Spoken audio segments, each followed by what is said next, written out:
Good afternoon, everybody. Good afternoon. Let's give folks a second to log in. Hey, Cheryl. Hi. Sorry I'm a little late. I was running from one meeting to the next today. Good to see you all. I beat you by about 10 seconds or less.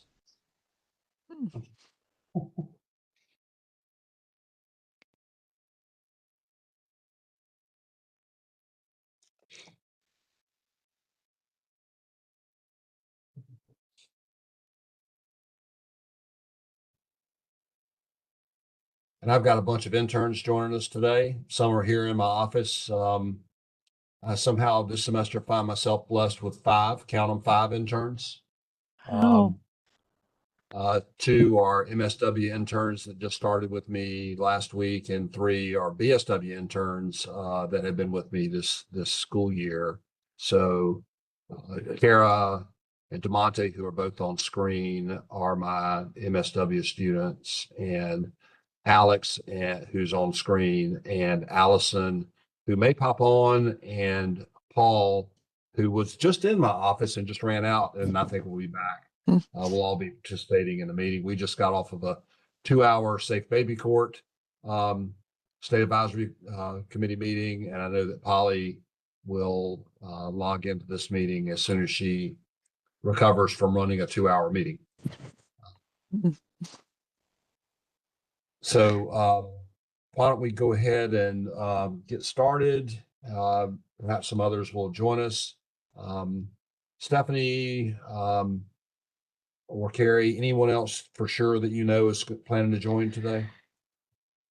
I know that Judge Walczyk is planning to join, but she said she'd probably be late. She said she has Felony Friday.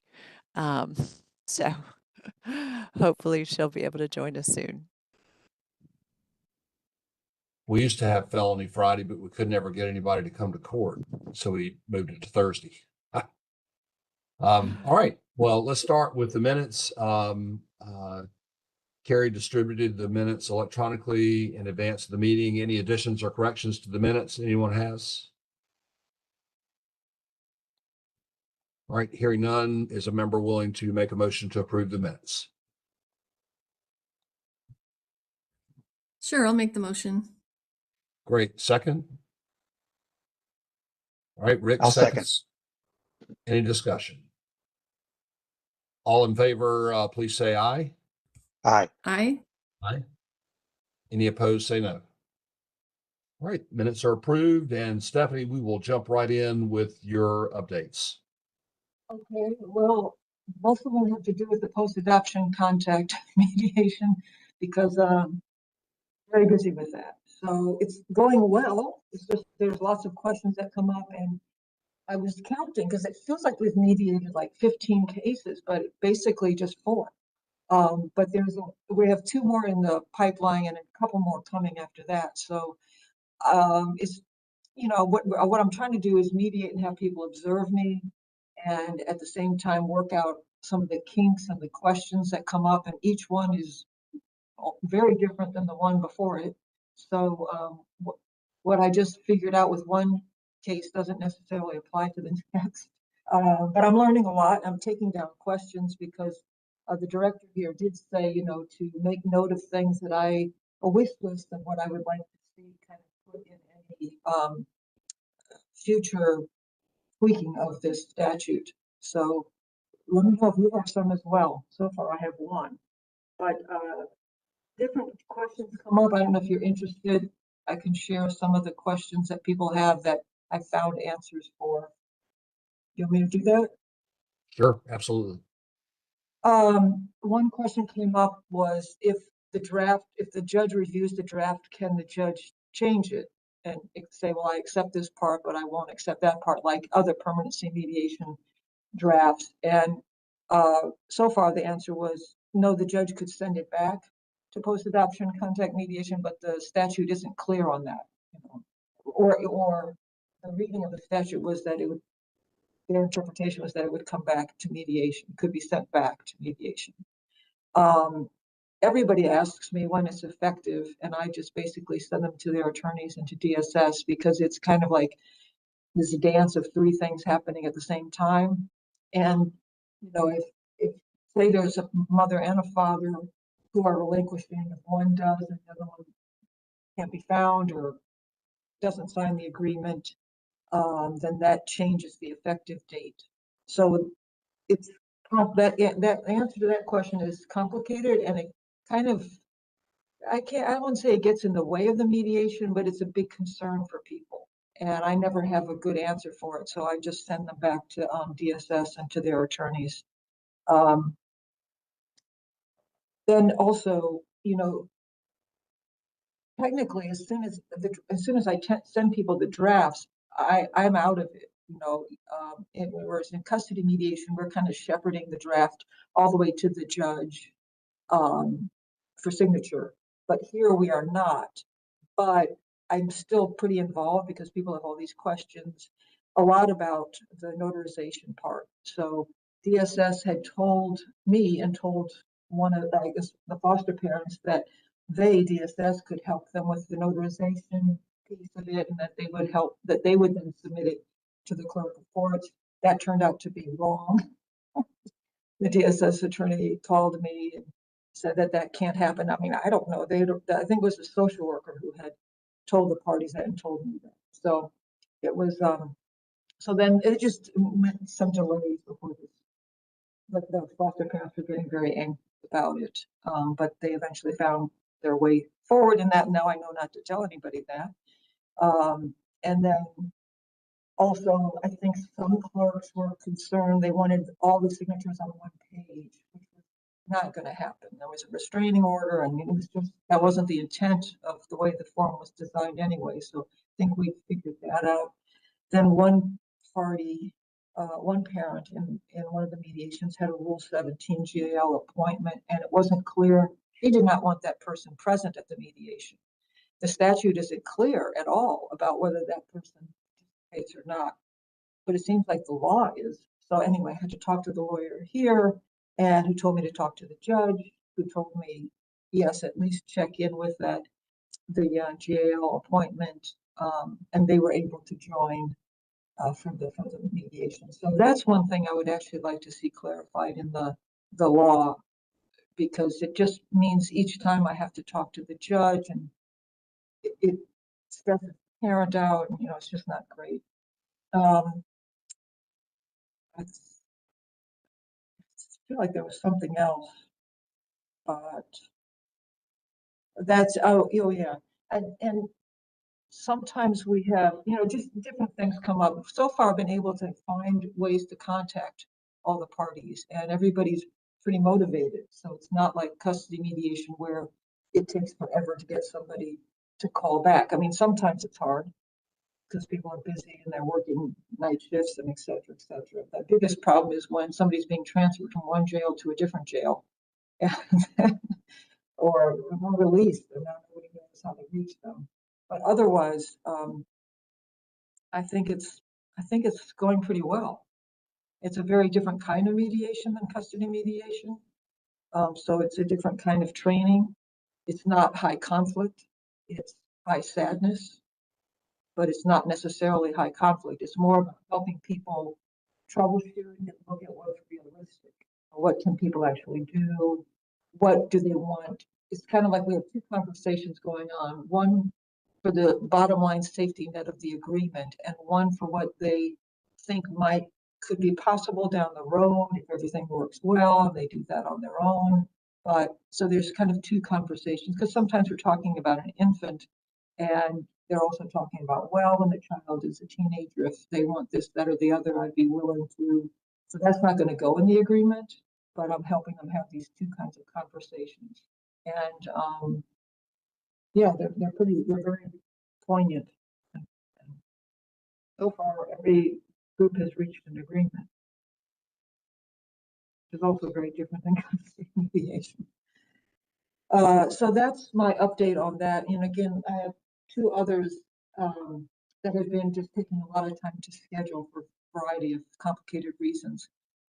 Otherwise, I'm trying to schedule these as quickly as possible. Like I do an orientation with both parties separately on Zoom, and I want to create material so that there's more information for them to look at before mediation. But right now, I do a brief orientation with each party beforehand, and then try to set the mediation appointment for the very next week. And I'm looking at mediators who have gone to the training, their availability, so they can observe me. And it's working out pretty well because Zoom has this feature that if you can set it so that if the people don't have their cameras on, they disappear from the screen. So so that means I can have more observers. So I introduce the observers and then they disappear from the screen and everybody kind of forgets they're there. And I have one person who is the scribe, so that at the end of the mediation, we can pull up the draft of the agreement and everybody look at it right there, make changes to it or talk about it. And then I put it on the form and I tighten up the language, put it on the form and send it to the parties via liquid files. So I think that's it for my report on that. But I'm happy to take any questions, especially regarding post-adoption contact. Any questions for Stephanie? Stephanie, I've been trying to do my part in sending you cases. You've been doing an excellent job at that. There's two other counties that have, it's like once people figure out, oh, this is available. So two other counties have figured that out. And so they're also using it. And I get calls from people. Yeah, so there's some attorneys who think that it's like permanency mediation where they will be there. And then they're that's something I'm trying to work out because they could be invited if everybody agrees. But once one person wants their attorney there, then everybody thinks they need to go and get an attorney, and then it's not the kind of conversation that was really intended. So far, usually that settles down and nobody feels like they need their attorney at the session. But it's usually in the beginning. And the foster parents do not have attorneys. I haven't met one yet who does, and they feel like, oh, they need to go and spend some money and hire one. I don't say they don't, but in the mediation, what I tell everybody is if you have people that you all agree will be present, you'll be able to speak to them in caucus, but they're not participating in the mediation directly like you are. So a couple of times, and it's actually worked out really well, the parent has wanted like a support person, and the foster parents have been very happy that that support person was there for the parent because they kind of understand some of their limitations.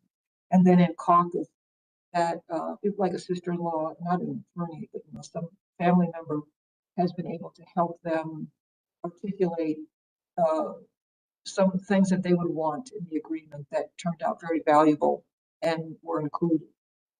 So that's because obviously the parent is usually pretty overwhelmed and emotional and having a hard time. Even though in the orientation, I'm trying to help them think of the particulars that they would want to talk about. And then I'm troubleshooting throughout the mediation, but it's really been helpful for them to have somebody else there. And some of the parents have wanted a social worker there, and that's been helpful for them as well. So that conversation with whoever they're inviting takes place in caucus. And they range anywhere from if it's indirect contact, because we're talking about the areas that the statute allows for visitation, communication, information sharing. And so sometimes, particularly if a parent is going to prison, it's going to be one-way indirect contact, where the adoptive parents are sending updates to that parent. So those don't take as long to write up. But they're also, it's been just really impressive. People have wanted to be able to thank the foster parents and have never had a chance because they only see them in court practicing, and they have not had the chance to really thank them. So that's a lot of what the mediation are about, people thanking each other. And then exchanging information that won't necessarily go into an agreement, but things about the history of the child, where they got their names from, all kinds of things.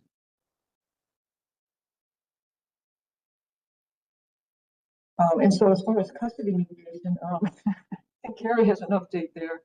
It's mostly, I've been heads down on the post-adoption, trying to get it up to the point where it's not so labor intensive on my part.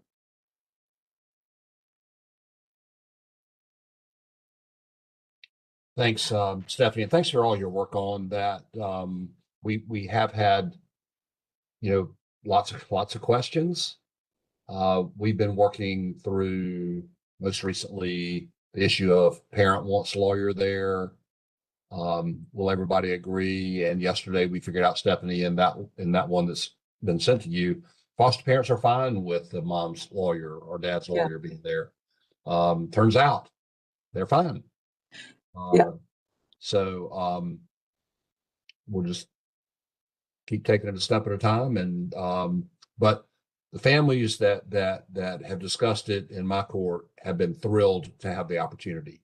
Both the adoptive parents and the birth parents have been thrilled to have the opportunity. So Yeah. Thank you for all your work. And I just will say that usually it's because they have already developed a really good working relationship. 9 times out of 10, they already know it, have been working together for this whole year and a half.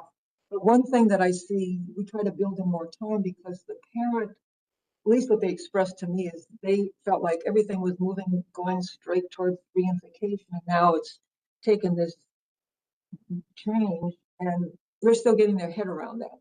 And they're hoping that this is going to be just like what they were doing. And that's where they have a difference with the foster parents, is they think they're going to co-parent, and the foster parents are not thinking that they're going to be co-parenting. So it takes a while for that kind of switch to really sink in. Thank you. And Stephanie, any other updates in custody mediation in general? I know you've been drowning in post-adoption work. Any other mediation updates you want to give us? Carrie, you want to talk about stats? Sure.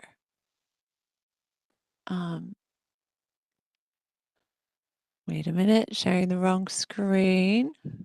Hang on.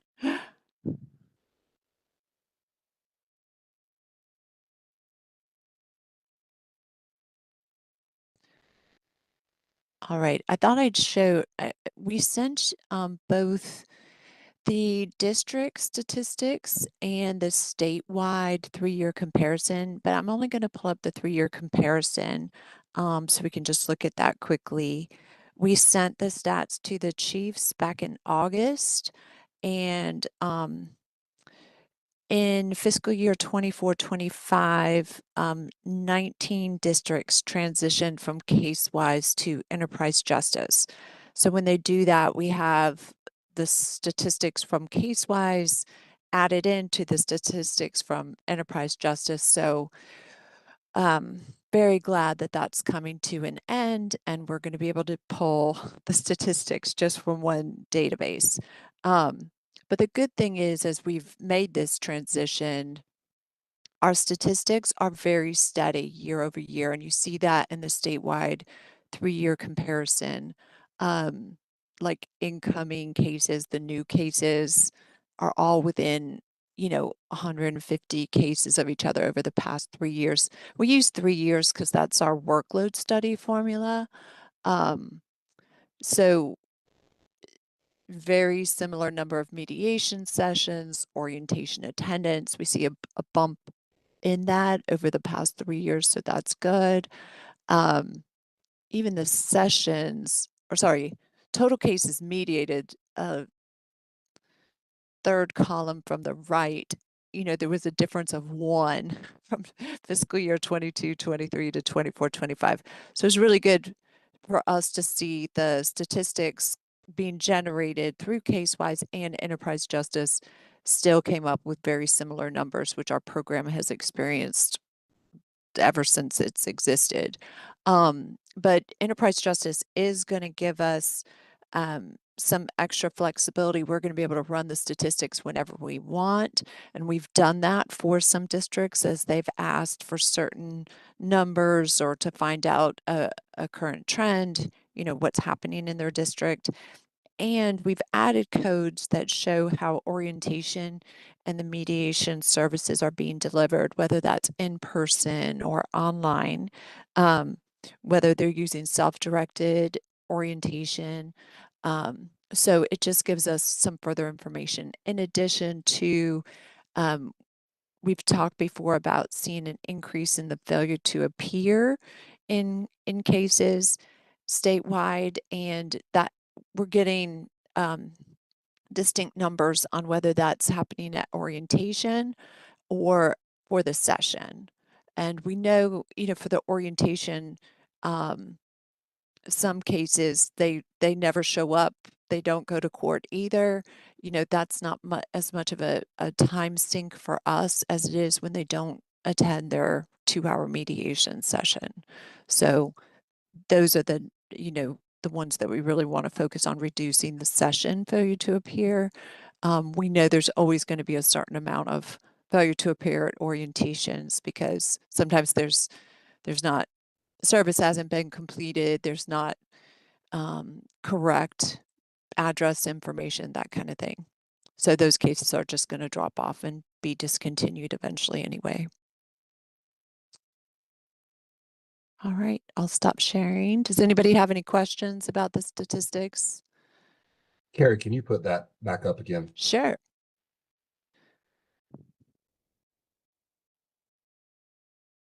Thank you. And so Yeah. just a comment, not a question. I don't think the way that we're able to gather data necessarily truly reflects the impact that this program has. Because we get data on resolved with parenting agreement, for example, and then custody mediation completed no parenting agreement. And so that looks like there, 6,000 and change cases where we weren't successful, and that's not accurate because any number of those cases are resolved with consent orders.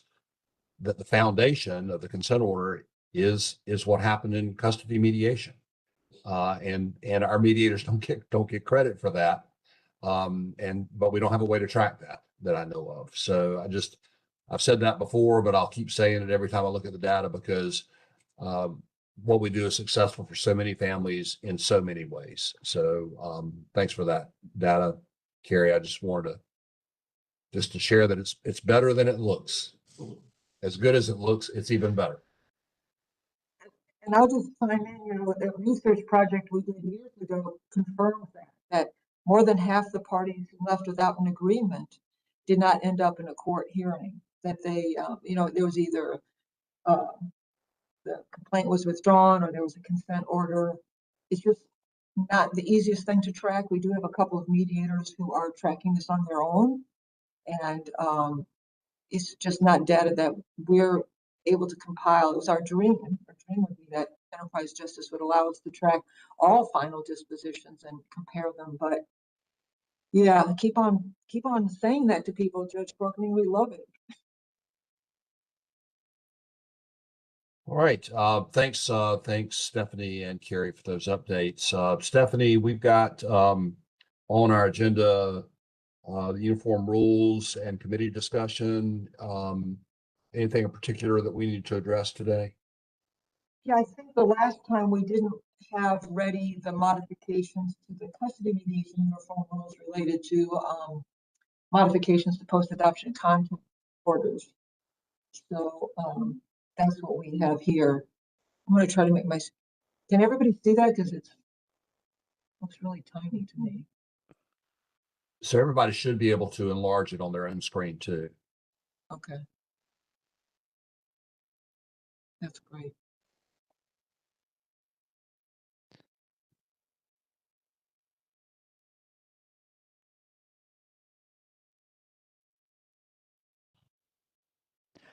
Stephanie, do you want me to scroll down to the pack apart? Right. Yeah, that's the only part that we really have in here. And I did a mini training with all the mediators to let them know the limitations to modifying a post-adoption contact agreement.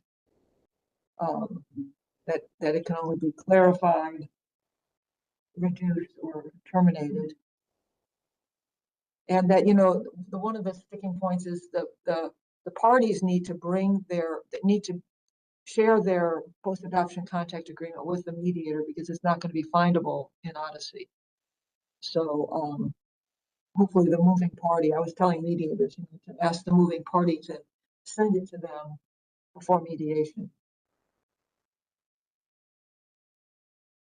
I don't know if y'all just want to spend some time reading it.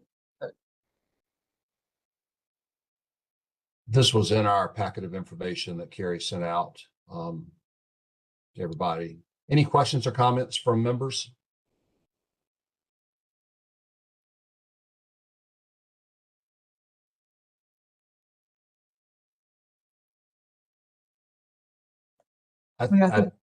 I'll just share. I think that what we've got is really solid.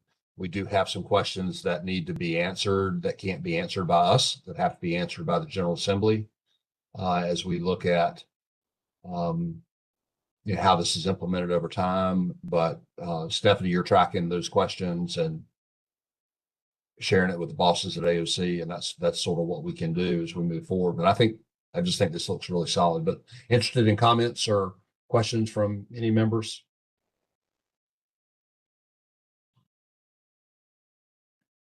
All right, hearing none, then Stephanie, I guess at this point, we just need to finally approve this. Yes, so we can send it up to the director. All right, and so specifically, we're looking at approving the post-adoption, the permanency mediation process for post-adoption contact mediation specifically. Right, for the modifications. Yes. So in reference to the document that we were just looking at, is there a motion from a member to approve? Motion to approve. Nisha. Motion's been made by Nisha. Thank you. Is there a second? I'll Anybody? second. Thank you, Rick. Any discussion? All in favor of approving, say aye. Aye. Aye. Any opposed, say no. All right, it's approved, Stephanie. Okay, thank you. I'll Carrie. send that up. Great work. Thank you. Great work. I'll share it, and that I don't know what made me think of this in this moment, but I shared with my interns yesterday our Telly Award because they were sitting in my office looking around at all the stuff in my office and say, "Hey, we got a Telly Award." So, and I told them that you had it, you wouldn't share it, Stephanie. But then we got certificates for it. And I don't know why that connected in that moment, but anyway, an example of more good work going on with this committee. I guess that was the connection. Yeah. All right. Carrie, draft temporary parenting agreement order. You're on the agenda for that. Great. We talked about coming up with a draft. I can make this bigger. A draft for an order approving temporary parenting agreement. Currently, we have AOC forms for full parenting agreements and for partial. And what we found was that some offices were trying to modify the AOC forms to make sure that it indicated it was a temporary agreement, and the enterprise justice team really doesn't want AOC forms to be altered in any way. So having an order approving a temporary parenting agreement will help whoever is entering that information to make sure that they are aware it's a temporary agreement and that that may impact how they the status of custody. You know, the permanent custody remains open with a temporary agreement in the districts that use them. So basically, I just took the same wording from the order approving parenting agreement and added in the word temporary a lot, and also the return date for them to come back to mediation. I use that straight from the statewide template that has language that was approved by this committee a couple of years ago. I know Kristen had a comment about the draft that was sent that she shared with me. Kristen, do you want to talk about that? Sure. In that main the 2 sentences, the little paragraph that's read there, I had one thought about the first sentence and then a question about the second one. For the first sentence, I wondered if it might say, instead of the parties are scheduled to return on such and such date, maybe to squeeze in the word mandatory, like the parties are mandated to return or something like that. And then the second sentence, in the event the parents do not return, or maybe I should say parties, do not return to mediation on the designated date or do not reach a permanent parenting agreement, either party may seek a judicial ruling for the matter of permanent custody. It was just the last half of that sentence that made me pause, because it might imply to parents that they have to initiate seeking a permanent custody hearing, whereas, at least in my district, one will automatically be scheduled, initiated by the court process, by a family court. So it will go to court, I guess, to permanent custody. So those were my 2 thoughts on that. And when Kristen Um, raised that concern, I did a survey of the field to ask what the practice is in their district if parents fail to appear for their return date. And about a quarter of them calendar it like Durham does. And about a third of them, the parties must initiate the action to schedule it for court. And then there was, the other percentages were local protocol followed the same as if they didn't show for the first session, and then other was 15%, some sort of hodgepodge of both. So, wondering if we can get language that works for both the districts where the parents need to initiate it and the districts where, the court staff take care of calendaring that automatically. And one thing I wondered is, does that second sentence even have to, does this cover page have to go there? Maybe it should, but I didn't know if it has to. Would it, leaving that out entirely be a possibility to consider?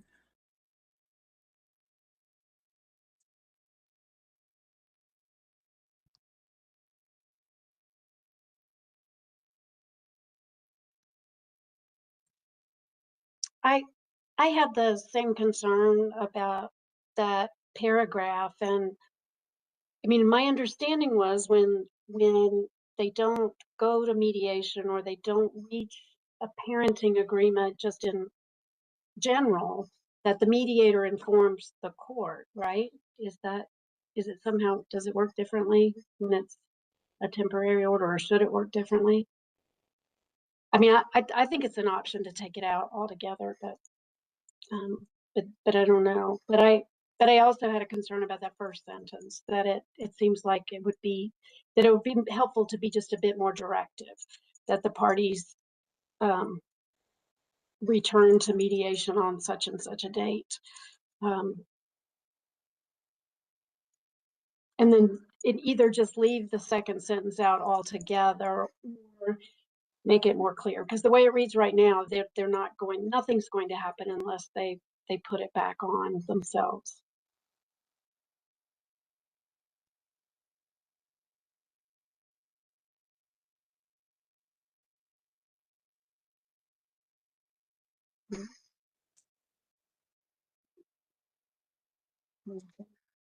I wonder if So local some of the- rules. Go ahead, Oh, yeah, Kristen. go ahead. No, you go ahead, Kristen. With the second sentence, which is sort of, letting parties know what happens next, kind of the what if. And I wonder if local rules all say something about that anyway.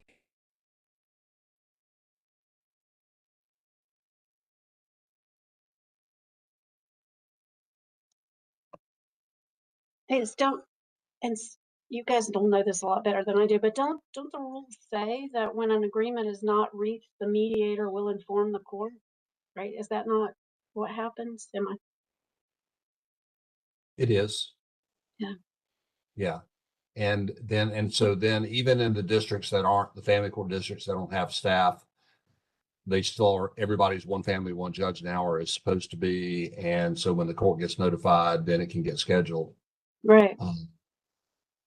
So I agree that I'm not sure we need the second sentence. In the first sentence, I like the idea of being more directive, but maybe without using words like shall. Um, And maybe our schedule to return is fine. I think what's important is that they have a very specific date. Yep. Yeah.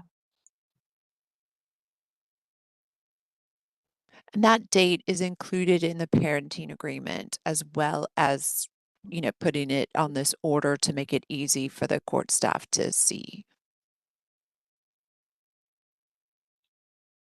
So we Good. know there's a trigger. If they don't return to mediation, we know there's a trigger to get it back scheduled again. What do you think, group, about keeping the first sentence and deleting the second sentence? Thoughts about that?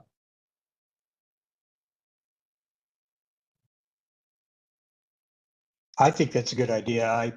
The second sentence is informational and it's not necessarily true in every case. Right. So I think it should be cut. And this first is informational, and that's my understanding. It's just sort of there for the parties more than anything else. Is that right, Carrie? Yes, and also like for court staff to be aware when they're returning to mediation. Some used to like build a court hearing for soon after that in case so the case wouldn't Mhm. linger. But yeah, mostly for the parents. I think Cheryl, you had said one way to that sentence written is the parties are to return to mediation. So you're not having shall or mandated, but you Right. leave it. The parties are to return to mediation on the specific date. Yeah, And I can see how it would be very helpful to have that specific date, in addition to in the parenting agreement to have it on the cover sheet. I could see where that Yeah. would be very I helpful. agree. Mm-hmm. I like Cheryl's language. Mm-hmm. Judge Walzik had a comment as well. She said she thought the temporary parenting agreement order language looked good. And she said, we have not done this before, but since we are considering changing the order approving parenting agreement, I'm wondering if it would be good for judges if there was a line in the order, both temporary and permanent versions, saying something like, by signing this agreement, the parties are representing to the court that there are no prior pending actions involving the custody of this child or children, or something like the statement on the affidavit as to the status of minor child form.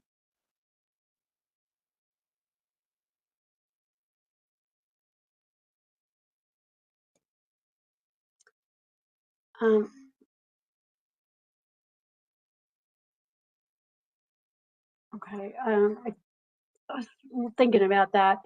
But they have the affidavit, right? There's always the affidavit in the file. Right. There is.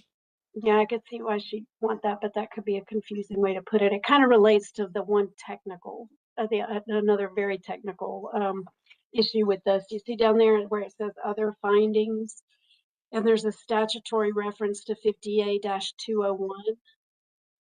Right, these are used, this same form would be used for both an initial filing and for a modification that goes to mediation, correct? Mhm. Okay, so I was just thinking that it's more, it would be better and accurate for that statutory reference to be GS chapter 50A and not 50A-201. All right, because 201 only applies to initial determinations, which kind of when I was listening to that language you said from Judge Walsick, would that confuse people if it was a modification situation, right? Where, of course, there's going to be a prior order. I think what she's trying to get at is that is there anything pending anywhere? I'm just thinking, if I was a litigant, I'd say, well, I said we had this order in California, or we had this earlier order that was issued by the court. You see what I'm saying? I'm wondering why she needs it. Yeah, and unfortunately, I'm not going to be able to speak to that. Yeah, yeah. Well, then we can ask her and come back to it, I guess. So she said, can you read again to me what she, Sure. I'm sorry. So what she's proposing is adding, by signing this agreement, the parties are representing to the court that there are no prior pending actions involving the custody of this child or children. I think I agree with Cheryl. I mean, I agree with Cheryl a lot, but I agree with her point that can be confusing because a litigant, particularly self-represented litigants, might think that's Yeah, this yeah, action because they've been in court 3 times yeah, and then they wouldn't sign it because they think, oh, I can't say that there's no prior pending because we got 3 prior orders in this case. So right. I think that's problematic. And so I'm trying to figure, she wants them to say that they know that there is no other action going on in another district, because I think that can be a problem sometimes, or in another state, which is, the reason for the affidavit, right? And theoretically, they've already filed that affidavit. And I guess what she's interested in is just having them confirm that very explicitly at the time that they're signing this. Well, and one thing I was thinking about is maybe if we want to talk further about adding that language to parenting agreements, because Yeah, the parents actually wouldn't see the order approving parenting agreement. That that's goes true. directly to the judge. So we could maybe leave it out of the order approving parenting agreement, but talk about how to include something in the draft parenting agreements. Yeah, that they're signing. That makes sense. And that could be a little more detailed to where you could say we represent that there's no other pending action in another county or state involving Right. these. It would give us some time to work on the language. Sure. Yeah. It would. Yeah. And it doesn't need to be in this cover sheet that we're working on right now. I think that's All right. So what do you think about making the change to the first sentence as suggested by Cheryl and then deleting the second sentence in that and I'm using my cursor to circle the paragraph, and of course y'all can't see the cursor. So, but in the 2 sentences we've been talking, what do y'all think about that, members? Sounds good. I apologize, I dropped off. Welcome back. Thanks. All right, someone willing to make a motion to approve this cover sheet as modified, you can see on your screen. So Motion to, moved. can we make that change to the statutory reference? Just Oh, that too. Yeah. my Yeah. overly technical mind there. Yeah, So we take that out, Cheryl? I would. Yeah, I just would say where it says GS and before 50A, just put chapter 50A and take out the 201. And that way it just is clear that it's applies to modification cases too. And do you want that change on the regular order approving parenting agreements You and know, the I partial? was when you said you used the language, I was like, oh, is that what that says? Yeah, I mean, I don't want to bring that up now if that's not before us, but assuming that those are used in modification cases too, then it's just not, like I said, I doubt anybody. It's important that it's clear that it applies to modification cases as well, if we use them for modification. All right, Um, let's approve this one today. I'll call for a vote in a minute and then put the regular parenting agreement form back on the agenda next time to make that correction. Yeah. All right, so we had a bunch of people who made the motion. So I'm going to say as chair, we've got a motion and a second. Any discussion? Hearing none, all in favor of approving this form as modified, please say aye. Aye. Aye. Aye. Any opposed, say no. We even had an aye from a pet. Awesome. All right. I was looking to see if Polly was on yet. She was scheduled for an update. I don't see her. Stephanie, do you know if she was, or Carrie, do you know if she was planning to join us? I think she was, but I can jump, and then I can do it. And then if she joins, then I'll let her add anything she wants to add. We just had a quarterly Safe Babies Court advisory committee meeting and got lots of updates. The Safe Babies Court has expanded, started in New Hanover and in Yancey and Mitchell out in the west. Then Durham and Brunswick, and now have added McDowell and Rutherford, sort of northwest of Charlotte, and added Watauga and Avery in the same district as Yancey and Mitchell. And that's really significant because Dogwood Health Trust is funding those far western counties, and Watauga actually is not in their catchment area, and they decided to fund it anyway because they thought the work was so important, which is a really cool thing, especially in the face of funding crises that we have these days.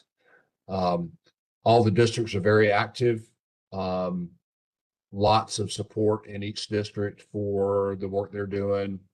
We heard a presentation today from some folks in South Carolina that are doing Safe Babies Court, and with a new infant assessment that's being used that they found at, I think, Tulane University. So lots of cool stuff going on. I'm happy to try to answer any questions. We had data report out, so I'm not going to try to recap that for you, but lots of really good work going on with our kids, not just 0 to 3, but 0 to 5, because some of our districts are doing birth to 5 instead of birth to 3, just because of numbers coming into the child welfare system. Any questions anybody has about Safe Babies Court I might be able to answer? I'm supposed to give a presentation in like a couple of weeks or so. I'm afraid I'm going to just open the floodgates for more referrals, though. Supposed to give a presentation on permanency mediation in general, but now, you know, we're so busy with post-adoption. But anyway, I'll do my best. Do your thing, Stephanie, and then we'll deal with the flood, okay? Yeah. All right, Tamaka, access and visitation. Good afternoon, Judge Penning and everyone. Thank you all. Thank you for the invitation to provide an update on the access and visitation program. October 1st began the 25-26 grant cycle for the program. Our access and visitation coordinators continue to have duty stations in Buncombe County, Cumberland, Durham, Mecklenburg, and Wake, where they conduct intake and assessments of clients who are typically non-custodial, that provide referrals to community resources. They facilitate parent education and other court navigation, provide other court navigation services to both the custodial and non-custodial parents. These services are provided remotely to parents in counties within their assigned region, and they cover every county in North Carolina. So we only have 5 A&V coordinators. Our A&V coordinators in Mecklenburg and Wake County are stationed in their respective self-serve center and the legal support center, where they are they have the parents have easy access for services. I also want to add that they also see a lot of grandparents who are seeking services related to child custody and visitation. And at a last meeting, I think it was back in July, I reported that we had vacant positions in our Northeast region, which is the Wake County office, and the Buncombe County office, which is our Western region. I'm happy to report that the Buncombe County region position was filled in August. Our Wake County position was filled at the end of July. And both coordinators have jumped right into establishing community contact for referrals. They are presenting at some of the fatherhood programs and Head Start programs, and they facilitate parent education for their duty station county. Our Wake County coordinator also facilitates parent education in Wake, Pitt, Halifax, and Hertford counties, and that's typically done in conjunction with the custody mediation orientation. Now that all 100 counties are live on eCourt, the state case search function provides our AMV coordinators the ability to look up case information for program participants who live within their assigned region. So this means that coordinators are better able to provide more focused referral for local services to parents who are outside of the county in which they are stationed.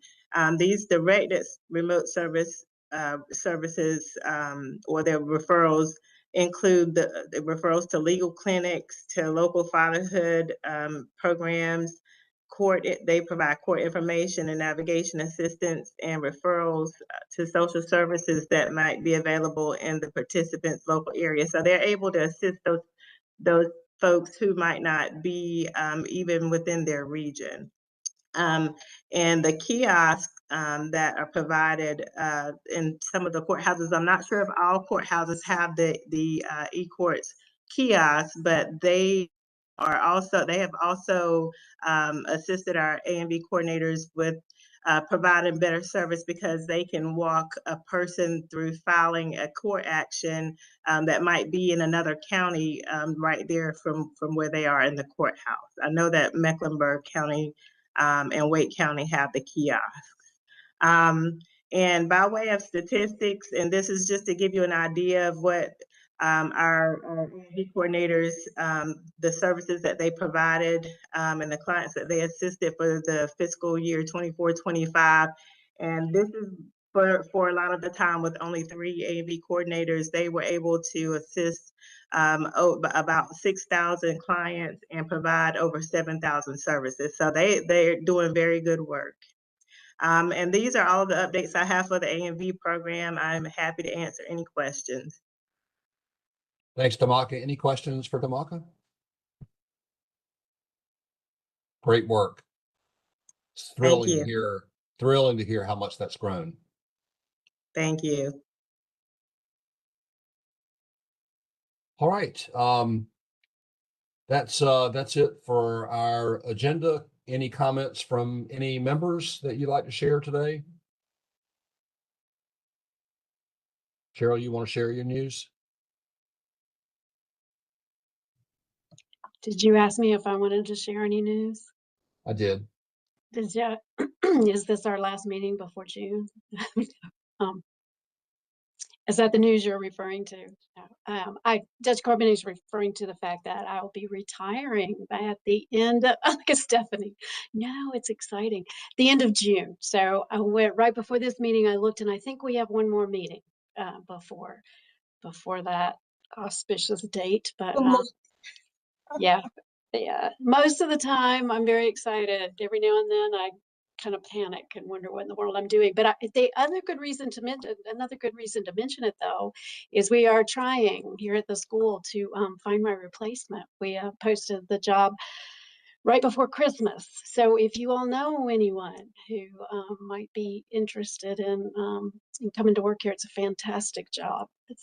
I've been incredibly honored and blessed to be in this position for the last 33 years. So it's time for me to move on. But I think I'll have one more time with you, one more meeting before that time comes. So I Cheryl, wanted to I've give seen you folks a, smile go ahead, so- Stephanie. Smile so much.